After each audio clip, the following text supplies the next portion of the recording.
everybody. Welcome to another episode of the Going Over podcast. Your neighborhood friendly coach, trainer, promoter, Zack Primetime Reeb. I am joined here on this early morning with my podcast partner and my unscheduled punching opponent last night at Full Press Slam. Good morning to the Wrecking Ball, Paul Isadora. What's up, man? So just, I feel like every time we have a show here in Reno, the conversation is very similar. How good it went, how good the locker room was, the crowd's growing, all of those things. I feel like are things that we talk about every time we record right after an event. So it is moving in the right direction. Feels like we have the right mix of people in the locker room. So I just like the comment after the show, you know, when we're eating dinner, basically, which you can send a shout out to that place that was trying to give me way too much food, but I just feel like those are the conversations afterwards. It's like, man, we had a locker room of just really like good dudes. It was just like a good solid locker room, and you have hungry guys that are looking for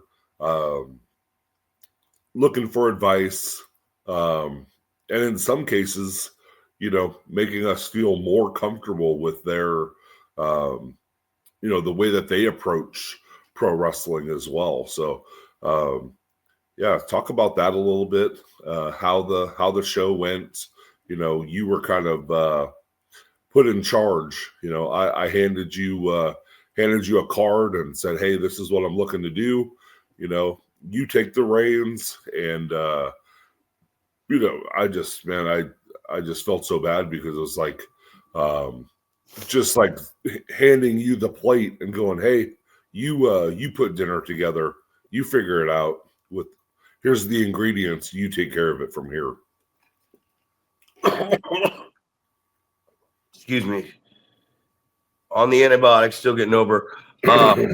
Yes, you did get the biggest burrito physically possible. I believe you thought that I got also the biggest burrito physically possible. And mi pueblo is causing me problems this morning. And yeah, you know, on the ride home, man, I was talking to All Pro Reno about his 10-minute nap that he took in the ring. But bad news actually said something to me. It made sense. He said, "Do you think that the locker room tonight was so good because it was full of guys that wanted to be there knowing that this was a fundraising event, that we were volunteering for this? Do you believe that this locker room was so good because of that reason?" And I said, absolutely. Like, I no longer am in question of like what's going on with me. You know what I mean? Like, there's no indecisiveness in my decisions. And it's yeah, of course, man. Like, I mean, you get guys on the internet, they're like, "We got to get paid or we ain't showing up." And it's like, guys, I'm gonna be honest with you. Let me level with you out there. Even you guys that have been around for a long time.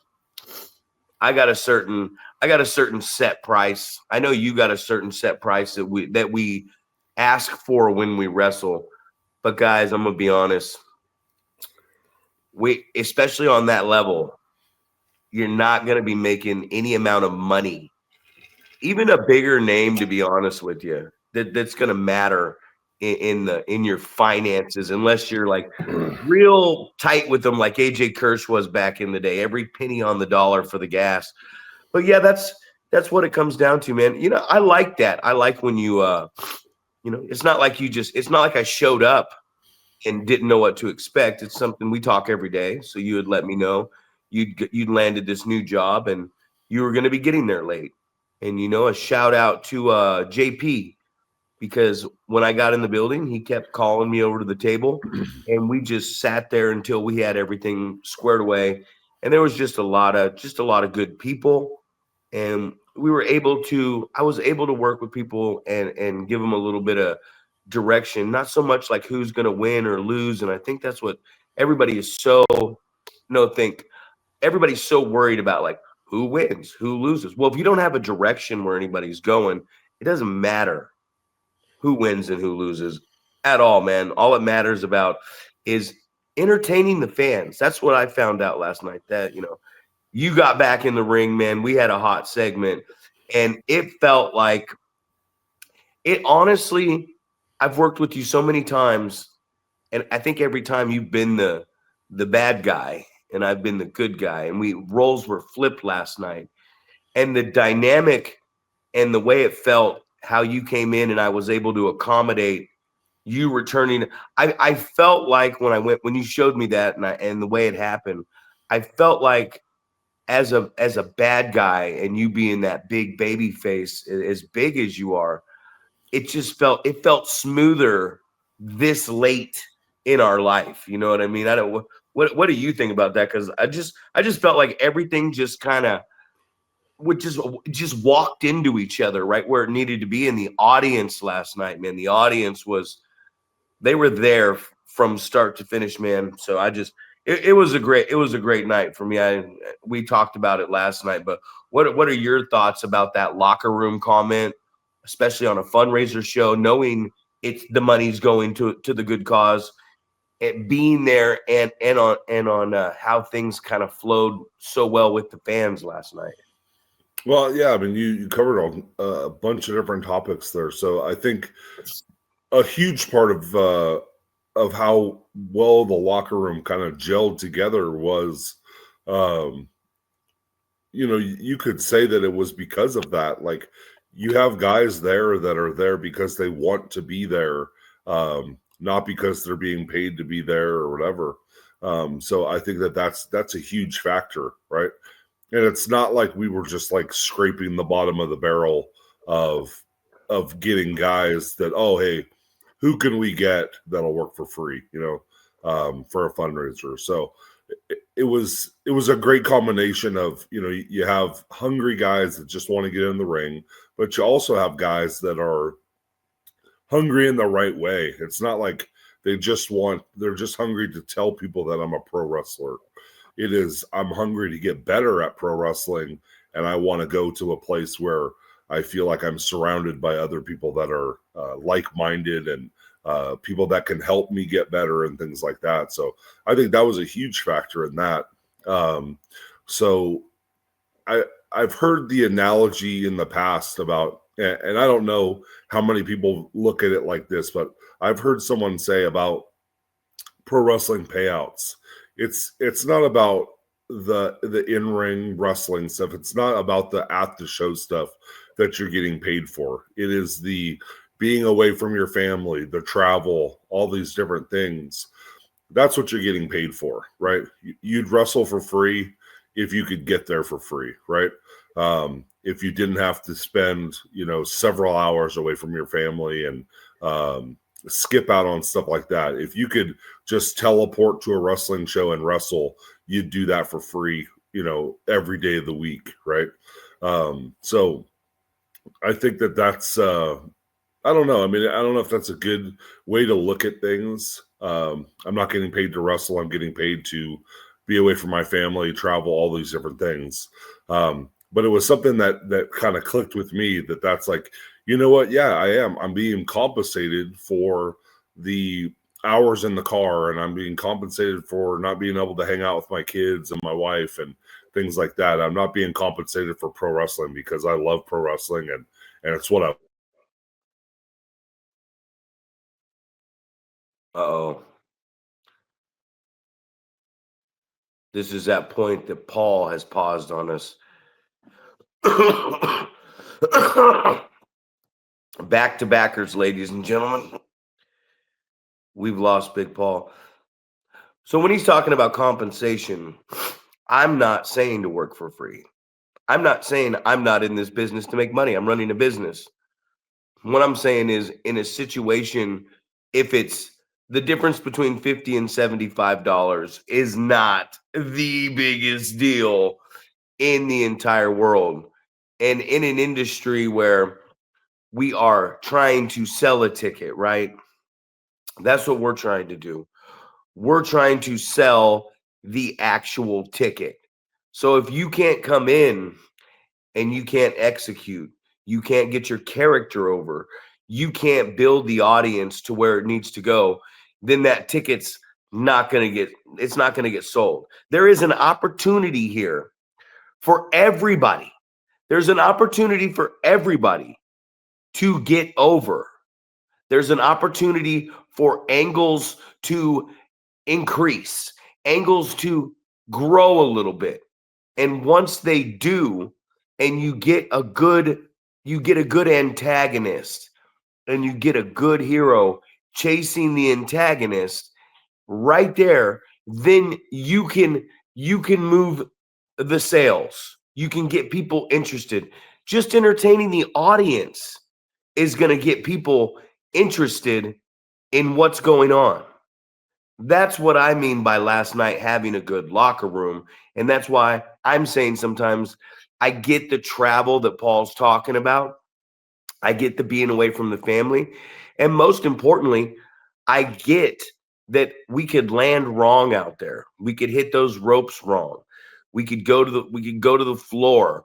We could hit our head. We could get our heads rammed into the side of the apron, right? Accidents happen, and we got to get up and go to work. So I understand. I'm not saying we should do this for free and not get paid. So let's be clear in that justification. So once again, we've lost Big Paul. So until Big Paul comes back, I think it's time to talk about the WWE's PLE's 10 to pay-per-view with Wrestlepalooza last night. So Wrestlepalooza, counter programming to All Elite Wrestling's All Out. I believe it was All Out because before this was All In. And I could be wrong because it could have been All In and the one before could have been All Out. I know it was in Toronto and I didn't watch. We had a show last night. There's a lot going on last night. A lot of shows going on, a lot of wrestling, but we opened up with John Cena and Brock Lesnar. And I'm going to tell you right now, Suplex City, I believe it was 2014, 2015, we got ourselves some Suplex City. Brock Lesnar dominating John Cena, not just with the invention of Suplex City, but last night Brock Lesnar decided not to go to Suplex City. He decided to bring the tornado warnings with the F5 twisters, and Brock Lesnar's back and has defeated John Cena. And did you expect anything less? Did you expect us to bring back the Beast? Did you expect this guy to walk down that entryway looking like he looked like a bigger version of the Liver King. Brock Lesnar still in amazing shape at his age, and he's not the next big thing. He is the big thing. Did you expect Brock Lesnar to lose? There's some questions out there. Maybe we can get some interaction from that. Did you really expect Brock Lesnar to lose to John Cena, whether it's a retirement tour or not? Because I'm going to give you the answer to that question if you thought so. Absolutely not. I watched the clips. I see everything that's going on. Did you see where Brock Lesnar talked to Paul Heyman in the locker room and said, "We'll talk"? Did you see last night that Paul Heyman got in the ring and did the introduction for the Beast incarnate Brock Lesnar? Do you think that walking into San Diego at whatever that outdoor stadium is for the Padres, I think there's something like 30,000 tickets already sold. Do you believe in your right mind? 30,000 tickets already sold. I don't know what the place holds. Maybe it holds 40, 50,000. But do you fucking believe in your right mind that Brock Lesnar isn't going to be some type of insurance policy? I'm thinking, as I'm looking at everything, I mean, you got War Games coming up. That place is going to be sold out. I don't care what ticket prices are. The place is going to be sold out. War Games. You're going to have Cody Rhodes, John Cena. Cody Rhodes, John Cena. I know one side's going to be Seth Rollins, the Bronsons, possibly, I think Drew McIntyre and Brock Lesnar. And then you're going to take CM Punk. You're going to take John Cena. You're going to take Roman Reigns. You're going to take Cody Rhodes, and you throw it in, man. Who's it going to be? Randy Orton, LA Knight, one of the Jey Uso, whoever. It's going to be a big War Games match. But yeah, of course, Brock Lesnar was going to win. I think they were saying the match was 9-10 minutes, which was probably a completely opposite from the opening match at All Out, All In.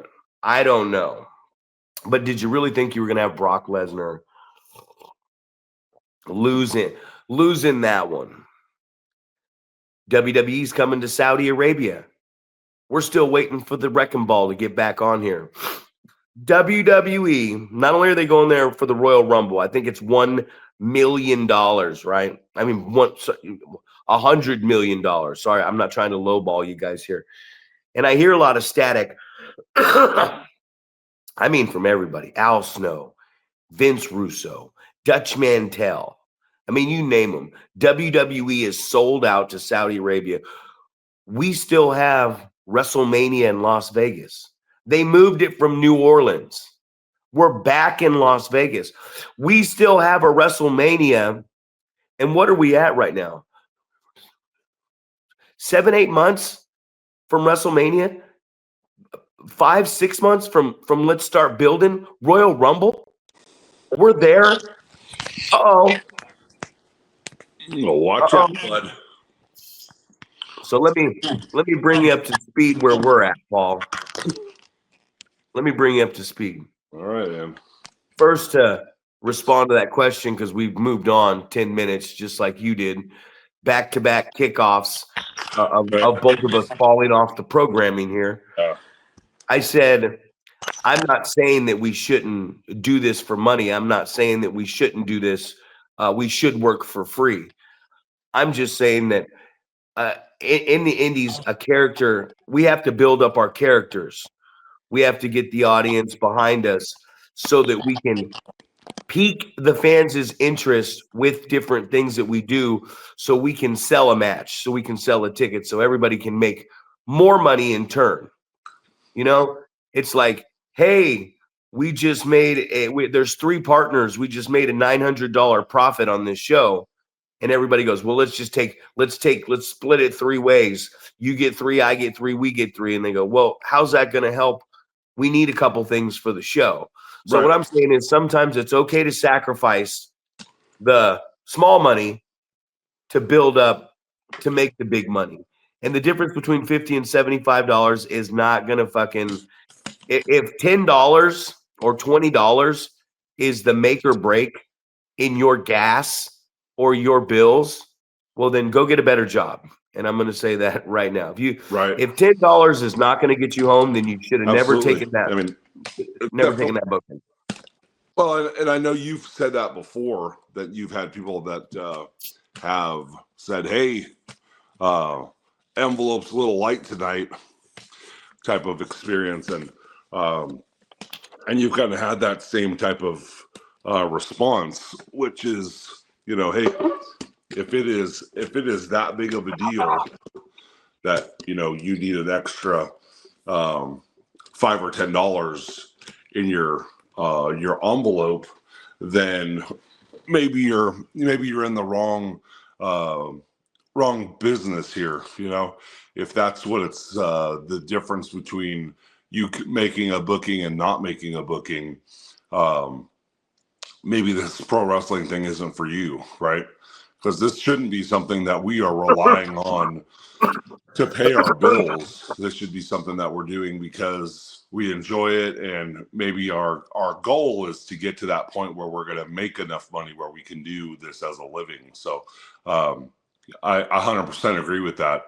You know, if that's what it's coming down to, is I need this to pay my bills, probably pro wrestling isn't the right thing for you, you know, on the independent scene for sure. So Heading to the theme park.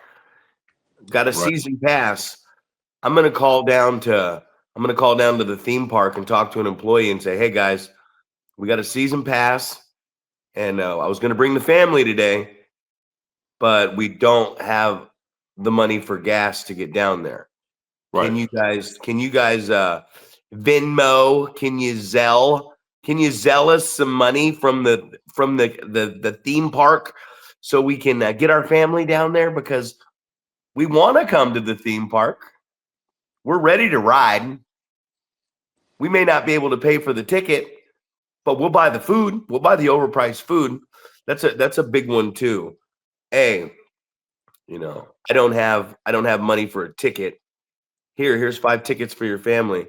But then we load it up at the snack bar. You know what I mean? It's like, you know, you got the money. People got the money for whatever they want the money for. Cigarettes, weed, energy drinks, alcohol, escorts, you know, strip club, whatever little vice you need, gambling. You know, maybe you don't got the money because you're gambling. I touched on that, and then I went to Wrestlepalooza. I'm actually now on to War Games, but at Wrestlepalooza we opened with John Cena and Brock Lesnar. And Brock didn't go to Suplex City like he did in 2014. Brock brought out the tornado twisters, and he went to F5 City. We tore high tornado warnings on John Cena, little kids crying in the crowd. And I said, "You saw Brock on SmackDown. They're bringing this guy back. He looks more impressive than ever." And here he is on SmackDown. He walks up and he sees Paul Heyman and says, "We need to talk." And then Paul Heyman does his introduction. I said, here we go to War Games. Did you expect John Cena this deep into the retirement tour that's been booked like a piece of shit anyways?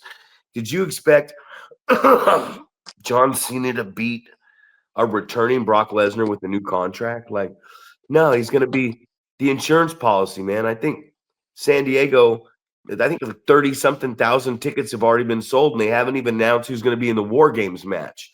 Right. So where I left off was we got Cody Rhodes, we got CM Punk, we got John Cena, we got oh God, maybe Randy Orton, maybe LA Knight, maybe Jey Uso. I know on the other end of the stick, you got Brock Lesnar, you got the Bronsons, you got Roman Reigns. I forgot. How could I forget Roman Reigns? But you got Lesnar, you got Seth Rollins, you got the Bronsons, you got Drew McIntyre. So it's going to be a big War Games. Release the beast in the War Games, man. So, you know, I hear a lot of people just talking, and then we were about to move on to 2 years from now. We got Vegas coming up. Everybody is so pissed off about the WWE selling out to Saudi Arabia, to the Saudi Arabian prince. And I say $250 million guaranteed. Right. I mean, they're talking about paying Stone Cold, The Rock, Shawn Michaels, whoever, any amount of money to come back to perform at that WrestleMania. And it's like, guys, you can counter program. You can be as mad as them you want. Like, how many people actually go to WrestleMania a year? What? How many people? I don't know, man. Between 50 and 80,000? Right. How many people are in the world? How many people were actually not? If it wasn't in Saudi Arabia in 2 years from now, how many people, quite a lot of people, were not going to, it could have been in fucking Topeka, Kansas, right? There's still going to be the same percentage of people that weren't going to go to WrestleMania. I wasn't going to go to WrestleMania. Right. Podcasters that are on the podcast complaining, like a Vince Russo, Al Snow, you guys weren't going to go to WrestleMania. Right. Maybe Al was, I don't know, but they weren't going to go to WrestleMania. Who gives a shit? You're still going to get to watch it on your television, which we've talked about plenty of times. You like sitting at the comfort of your own home. Oh yeah, absolutely. And watching. Yeah, so that's definitely. I mean, that's a huge. It's a huge thing, right? As far as that's concerned, being able to, like, it's really going to matter that if, like you just said, if you're not actually going yourself, it doesn't really matter where this event is taking place. It is just like we said, very much like you're going to watch it from the comfort of your own home. You're going to sit on your couch just like I do, just like you do, and you're going to watch the event, right? So it doesn't really matter where it's located if you weren't actually going to go. But obviously, maybe some of these people were planning on going, and then they go, okay, well, I can't get myself all the way there. But at the same time, you think about how many different countries are represented during every WrestleMania. You have people flying in from all over the place to be a part of it. So I don't necessarily think that is going to be prevent people from going who are actually going to go. So I think it's kind of a non-factor when it comes to that. People who have the money that are willing to shell out the money to go to WrestleMania are still going to go to WrestleMania. It's not going to be like, oh, well, I would have gone if it was in the United States, right? But a pretty big deal to have. Is this going to be the first WrestleMania that's out of the United States? No, because WrestleMania 6 and the one with Hogan and Rock was in Canada. Oh, right, that's right. So Toronto. So I guess you'd say outside of North America, right? So I don't know, man. It's just I mean, I think you can make points on both sides, right? If you have the money to go, you're going to go wherever it is, right? If you don't want to shell out that type of money and you're just going to watch it from your couch, your seats are going to look exactly the same regardless of where it is, right? Your seats are going to look just like yours and mine do. It's going to look like the couch that you always sit on when you're watching something on TV. So $250 million, right? Yeah, guaranteed. Right. What do you want me to do? Right. You want me to sell out? I'm going to blow somebody. Right. So, but pull it out, Paul. I'll blow you right now for $1 million. You know what I mean? We'll put that out here on the podcast. Right. Maybe we'll get some subscribers. Maybe we'll get some cameos and some little whatever the fans do. They're like, oh my God, Primetime just said he'll blow me for $1 million. Hell, 500,000. Let's bring it on, guys. Let's get the price up here. Right. So, yeah. So I don't know, man. That's just, it's funny that there's, somehow there is a, people are pissed off about it. It's like, dude, your seat is going to look exactly the same regardless of what you're doing, right? You should be mad about it moving from New Orleans to Las Vegas because they already announced it. Sure, yeah. Be pissed off about that. Don't be pissed off about 2 years from now. Right. People complaining might not even be alive. We might not even be alive 2 years from now. Sure. Might not be alive tomorrow. Shut the fuck up, Right. God. Well, you know what? And this goes back to a topic that I feel like we've covered in the past. And it's like a sold show versus a show that you're going to have to try to draw a gate. There are positives and negatives to doing those things, right? If it's a sold show, you have a guaranteed amount of money, right? But that also means there's a cap on how much you potentially could make, right? So not that, and I don't know what the highest grossing WrestleMania what the WWE made, 250 million, that seems like a ton of money. But I don't know what it's like in the scheme of what they've done in the past, right? Way more. Right. Gotta be. So that's the thing, man. It's just like, you can't really put it in that perspective like we would as, independent wrestling promoters. We're going to, look at things a couple different ways. You might go and say, hey, this town or this, whatever, this place is going to give me $5,000 to put on this show, right? But what if I went out and marketed myself, right? Could I make more than $5,000 on a show? But that's the chance that you take, right? It's a risk on both ends. The person that's paying you to have the show potentially could lose their ass because it might not be a draw. But on the other end, from the promoter's aspect, it could be you get paid a certain amount of money, and that's the cap on how much you could make, right? There might be, $20,000 worth of fans there, but you only got 5,000 of it because the place took the risk. So that's how we kind of, decide, a paid show versus a non-paid show. Like how much money could I make if I went out and market this myself versus, if this place pays me a flat fee to do this event, so we always think about those things while we're. What's that? Not $250 million. Right. Well, yeah. Well, I understand that, but I'm just saying, like on a smaller scale, the people that we're talking to on this, that's the wrestling promoter vision. But you also have to think about that from, obviously people think, oh, well, WWE is the main company and they make the most money and stuff like that. Like, why should they care? But it's like, well, it's a shit ton of money. That's why. Excuse me. So, you want to bitch about something? How about this? Where was Crown Jewel first? Where was the inception? Saudi Arabia, right? Over there. Mm-hmm. Where's this year's Crown Jewel? It's in Perth, Australia. Do you see the Saudi Arabians over there going, oh, you motherfuckers, you took our event? Hell no.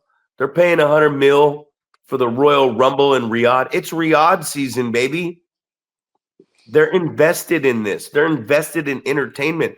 This is something that they have decided. We want boxing. We want UFC. We want wrestling. We are willing to take our oil money. We are willing to take our money to bring entertainment, to make it so it becomes a destination so we can get more people coming over to our country. This is not a bad thing. I get what people, it's 2 years away. So as a matter of fact, those are debates and arguments. Hey, $250 million, you're getting paid. Clearly WWE with their ticket prices and everything else has said, hey, we're making a business. Vince McMahon ain't such a bad guy here, right? Vince McMahon ain't such a bad guy. The old evil empire tyrant. And I'll tell you right now, I love WWF. I love WWE. I'm always going to be loyal to the Vince McMahon and what he did to pro wrestling, because we would not be here without that. We would not be here without WrestleMania. We would not be here without Hulk Hogan. And if somebody's out there saying they would, that's great. You can tell yourself that. You can argue that fact all day long. It's your fucking opinion. I'm just stating a fact. WWF, WrestleMania, Vincent K. McMahon. Okay? That's why I'm here. Hulkamania. That's why I'm here. So at the end of the day, my loyalty is always going to lie. That's right, man. Why I love pro wrestling. Why do you love pro wrestling? What got you into it? I don't give a shit if a guy was I do, and so don't get this wrong, because you have to explain yourself now. I don't care if Vince McMahon was an extremely oppressive pervert. You know what I mean? That's his own thing. He's obviously not there anymore. Those are issues that you can have your own opinions about and take up. I don't think pooping on someone's head is is it right? Is it wrong? I don't know, because you can just go to your favorite XXX channel and you could punch that in. I want to see someone get peed on or pooped on, or I mean, people watch that. They have fetishes. I don't know what it is because it hasn't gone to court. But all I'm saying is there is a whole lot of bitching going on for something that's happening in 2 years. Hey, enjoy the show, guys, right? But I want to talk about something better than that. Let's talk about last night. I saw a couple things that I wanted to make mention on this show. First off, I wanted to give a shout out to Nick Night Train, because I worked him last month, and there was some issues when I was the villain and he was the good guy. And roles got reversed with his match with Illumide last night, where he got to become the villain. And Illumide was selling accordingly to what was going on, and the roles were flipped, and he saw what I was trying to tell him as the guy working him. And it was nice to see a young guy go out there and really have a good match with a guy that he really respects and everybody respects coming up in the business. So I want to give a shout out first off to Nick Night Train, man, because Nick, you took some criticism from me, some constructive criticism, and you came back and you put on one hell of a opening match performance last night. I told you last night, I'm proud of you, and I Paul, I love to see when these young guys get the hard criticism from us and take it, and they take it literally, like, oh, we take it, and then they come back and they make the changes. Right? I don't. Did you see any of that last night in that opening contest? Right, yeah. So I watched that match, and I would like to kind of mirror those comments. Like I totally agree with it, because I mean, I was having a conversation with him as well the last time when he wrestled you, and it was I said, hey, I have the reputation of I'm going to tell it the way that it is, right? I'm not going to sugarcoat it. And if you can't handle that, then you probably don't want to ask me how your match was, right? And he goes, hey, man, I got into this business a little bit older. I've been around. I'm mature. I got thick skin. Give me your feedback. I can take it. Things like that, right? I'm not gonna bitch and complain and be all pissy about it, and I'm gonna go try to fix it. So I was like, all right, so it's a good attitude to have. That's what you want to hear as a promoter. But the next step is what we saw last night, and that is taking the criticism and going and working on something, right? Try to fix something that was an issue last time. So he obviously has done that. So that is very much I totally agree with what you're saying, that is a great thing to see, right? You got a guy come back and he fixed some stuff and he's trying to get better. That's from day one, that has been what we've been trying to accomplish with the podcast is, hey, we want to spread some information, be open to people sending us matches or asking us to watch their match while we're at a show or things like that, because we're looking to help, right? We both, I don't want to say that, we're past our prime or anything like that, because I feel like, based off of last night, we have matured. We are different than we were when we were younger, but we, potentially are different in a better way, Fine wine, baby. That's right. So, we've just progressed. We're not the more athletic versions of ourselves. We're very, cerebral, a little bit more cerebral now, where we can, we can think about something rather than doing something flashy. We can think about what's going to make sense to the crowd, what's going to get a good reaction, things like that. When before maybe we were just going, hey, this move is going to look cool or whatever. That's it. I think it's awesome to see, you know, what we're talking about on a twice a week basis coming to fruition, and you're getting some guys that are taking the criticism and feedback and they're fixing things, and it's cool to see that he did that.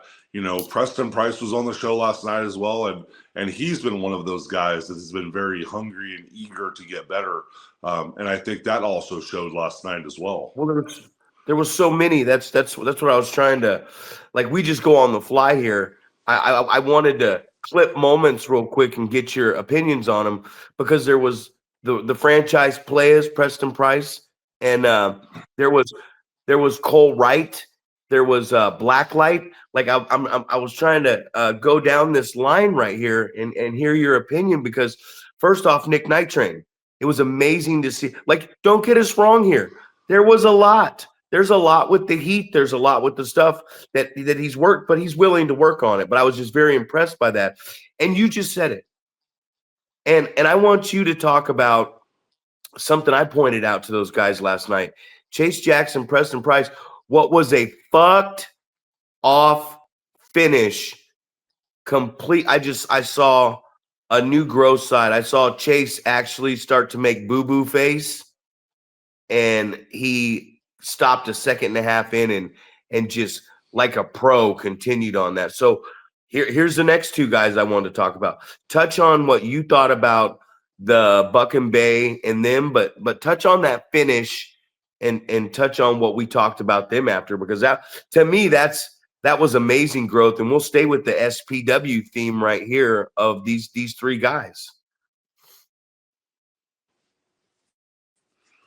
Yeah, so definitely. I mean, I think those guys.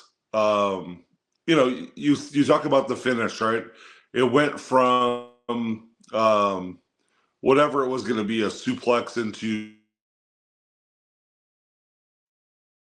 and you can kind of tell like they struggled picking the guy up. So, and that was the first thing that I said when I came back to the locker room. Like, did someone say, it's cool, I can take that, I'll make it look good? Or did these guys go, hey, we're going to give it to you even though you're bigger, we can pick you up or whatever? So that was my first question, is who called the move to be the finish, right? Because oftentimes we talk about your finish needs to be something that you can do to everyone, right? You can super kick anyone. I would say, maybe with the exception of very few people, I could probably choke slam the majority of the people, right? When you think about like a John Cena, he's going to be able to fireman's carry and give them the attitude adjustment, right? So all of these things fit into the criteria of when we think about a finish, it needs to be something that we can do to everyone, right? So in that case, that was my first question, was like, oh, well, who called this? And, we need to figure out how this can be done to, if this is going to be your tag team finish, how can it be done to everyone, right? And I think we figured out some stuff. But getting back to your point, the finish did not go the way that they wanted it to. And you had an opportunity to throw a fit in and make it very obvious to the fans that you fucked something up. But instead, he kept his composure. You said boo-boo face for a second and then said, oh shit, let's cover it. Because when you cover it like they did, the fans have no idea what was going on, right? They just saw, the finish happen. They see Preston Price, gallivanting around. The character work, I think, was fantastic. So, and then you have Buck and Bay take a great ass kicking, right? And, it was just just a lot of really positive things. And it's like, this isn't the culmination of these two tag teams. This is just the beginning. This is just, you're starting to see them grow, and you're starting to see them make mistakes, and you're seeing them fix things. And, and we all know that this is just a big process. You're not going to just come straight out of wrestling school and be a fantastic pro wrestler. This is going to take, time, experience. You got to have repetition. So, all of those things go into that. And, it was just great to see, man, moving forward. So what was you were talking about Cole Wright, which is a guy from Washington that has come and been training with us a little bit. And, and I was impressed from day one. And this is the perfect sign of a guy that is going to undersell himself, right? I think he said he broke in 10 years ago, was trained and stuff like that. And he goes, yeah, but I don't want to say I'm a 10-year vet, right? He goes, I would say probably 4 years would be what I would say, right? I've been working for 4 years. So many times you have people, I could use me as an example. I started training 20 plus years ago, but I was just off for 2 years, right? I had a torn ACL at one point, so I was off for some time for that. I had a torn Achilles tendon, so I was off for a time for that. So it's like, you could say, hey, yeah, I've been working for 20 plus years, but in reality, it's probably, 14 or something like that, right? With all the time you have to take off. You can say, yeah, I've been wrestling for 14 years now. So for him to be humble enough to, instead of saying, hey, I've been working for 10 years, to go, hey, I think I've got 4 years of experience, right? To kind of turn it into that. But talk about how impressed you were with him just from, this is the first time you ever met him, just the conversations that you guys were having, because I just felt like you were putting him over from the moment I walked in the building yesterday. Well, it's one thing to talk to somebody and go, hey, wait a minute. This motherfucker has a good understanding of what's going on. And then you get the vibe where you go, because you've been around a while, you go, I know he knows what's going on. And then you get out there and you go, oh, not only do I know he knows what's going on, but this motherfucker can execute as well. Like, there was little things at the start where he was saying, I said, you're going to grab me in that choke slam. And then you run up and he's going to grab you, and then I'll slip away. And he goes, well, how about when he walks you around and I come running up, he lets go of you, and that's how you get away. And I go, perfect. And there was just so much stuff. He rolled out of the ring live. I came out, I was in the ring, I did his introduction, and he got in the ring and he was like, man, they loved you here tonight, man. He was like, he's listening. He rolled out of the ring. He said, come here. And he's like, right here, stay right here. And he goes, all right. I go, is he diving out? He goes, no. He goes, I'm going to turn around, give me a nice deep massage and really harden me up. And I was like, and I just smiled, man. And I'd never been so willing, so happy with a man with his shirt off in front of hundreds of people to really wipe my hands and lick my lips so I could really get deep in a stranger's back and give him the most sensual, deep massage ever. Yeah, do you guys like that out there in pro wrestling weird land? Yeah, because it was great. It was great to be in the ring with somebody. And that's where I want to put Blacklight over too, is Blacklight, Maurice heard me say, just get the ref to go, get him distracted so I can work you over here. And Larry, man, the law man, that promo beforehand, everything worked, man. It was so hot. You coming in. I mean, that was what Jim Ross would say. Jim Ross would say that was a good little piece of business, right? It was a good little piece of business. And I was very impressed. I was very impressed by Kid Carson and Dickie Dakin. They got to be louder. It's baby. You know, they don't know about the aggressors, the one that talks, but they were so connected during the match. You know what I mean? And then there was that main event, bro. Boy, fucking howdy, is that Jeffrey X? And Jeffrey Excellence is great. I heard somebody, I might have been Blacklight, say I've been doing it for 4 years and asked how long he's been doing it. And Excellence was like about the same, maybe 5. And I look over, I'm like, you only been wrestling for 5 years, bro? Because he's great. You know what I mean? Like, these guys are growing, man. And I saw a lot of it last night. And it comes down to, don't just let your guys show up at the show and just wrestle. Talk to them. You know, you were talking about the double team move with Price and Jackson, and they're doing a suplex to a power bomb. And I know they're going to go work on it, but I was telling them, you're more of a tag team. How about you suplex him? He catches there. You move up to the neck, and then you guys bend and hit a double team move. And when they didn't get they didn't get Zack Bay over. You know, I when I went to the locker room, you were standing there. I was like, man, you guys could have just picked him up this way. Like, there's so many different alternatives to get to what you're doing, which is what makes a good tag team, right? We're not just going to do the same. Like, there was so many different angles and ways that the Dudleys wanted the finished product of the 3D, but there was so many different ways and angles and counters for them and momentum shifts for them to get that 3D. So you don't always have to do, I'm going to suplex you and we're going to do this. There's a million. You can hip toss them into it. You know what I mean? There's a bunch of different ways, and that's what makes wrestling great is you're trying to get the end result of I'm trying to kick you in the face. You're trying to choke slam me. That's what you want me up here and down here because that's how you beat me. But it doesn't mean that you have to always you could pick me up off the ground and do it.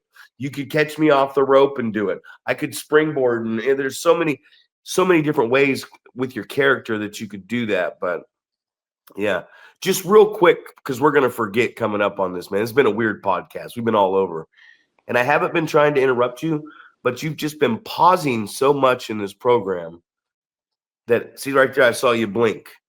Sometimes it's like real static. And I feel like it's right. And it's back and forth because I'm hearing you sounds like you're talking underwater as well. So yeah, I don't know, man. It's the damn internet. That's what I got to say. The damn internet. They don't want it.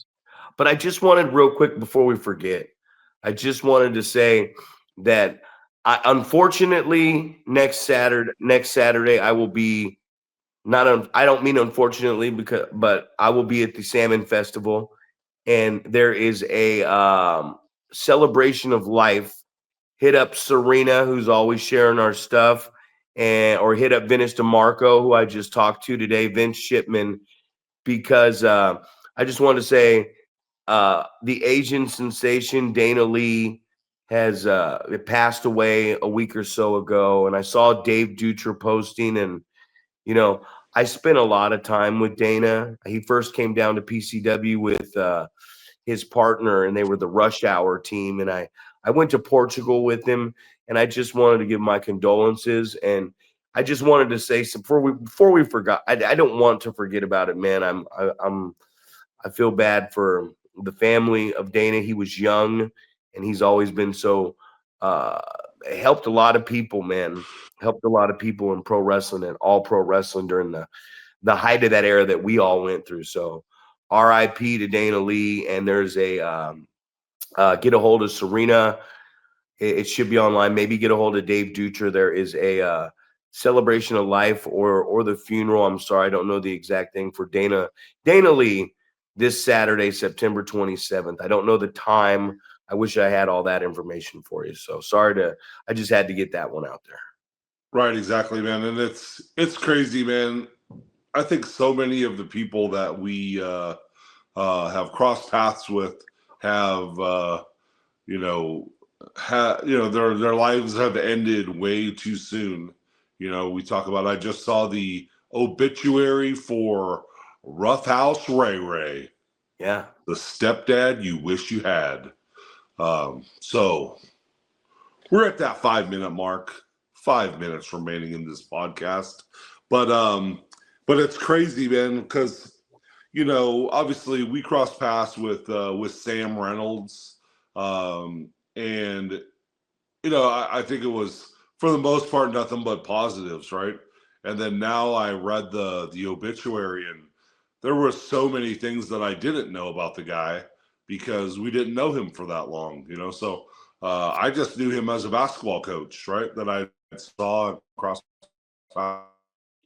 and stuff.